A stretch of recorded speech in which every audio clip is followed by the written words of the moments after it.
আপনার কি দিনের শুরুটা হয় পেট ভাড়া লাগা দিয়ে, খাওয়ার পর গ্যাস, ফাঁপা ভাব, এমনকি শোয়ার পর হচ্ছে বুকের অস্বস্তি? এই সমস্যাগুলো কি আপনার পিছু ছাড়ছে না? এই সমস্যাগুলো ধীরে ধীরে আমাদের স্বাভাবিক জীবনটাই কেড়ে নেয়। মন মেজাজও ভালো থাকে না, কাজেও মন বসে না।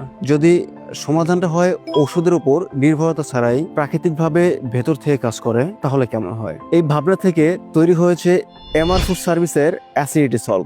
অ্যাসিডিটি সলভ হলো একটা বিশেষ হার্বাল ফর্মুলা যা হজম শক্তিকে বাড়াতে সহায়তা করে, পেটের গ্যাস এমনকি ফাওয়া ভাব কমাবে এবং ধীরে ধীরে পেটকে এনে দেয় আরাম। নিয়মিত সেবনে অ্যাসিডিটি সলভ খাবার পর পেট ভারী লাগা কমায়, বুকের চাপটা হালকা করতে সহায়তা করে, টয়লেটটা নিয়মিত হতে সাহায্য করে, ফলে কোষ্ঠকাঠিন্যের সমস্যাটা অনেকাংশে কমে যায়। অনেকে জানে না আইবিএস এর উপসর্গ কমাতে সহায়ক হতে পারে অ্যাসিডিটি সলভ। এমআর ফুড সার্ভিসের অ্যাসিডিটি সলভ তৈরি হয়েছে আমলকি, বহেরা, হর্তকি, তেলসপত্র, বেল, জৈন, মেথি আরো বিশেষ কিছু উপাদান দিয়ে, যেটা অ্যাসিডিটি, আইবিএস, কোষ্ঠকাঠিন্য, গ্যাস্ট্রিক সমস্যা সমাধান দেওয়ার জন্য খুবই উপকারী এবং উপযোগী। এমআর ফুড সার্ভিসের অ্যাসিডিটি সলভে কোনো ধরনের ক্ষতিকর কেমিক্যাল ব্যবহার করা হয়নি। এটাতে বিন্দু পরিমাণ সাইড ইফেক্ট নেই আর নিশ্চিন্তে ব্যবহার করতে পারবেন। স্টক ও সময় সীমিত, তাই আর দেরি নয়, এখনই নিচে থাকা অর্ডার নাও বাটনে ক্লিক করুন এবং আপনার অর্ডার নিশ্চিত করুন।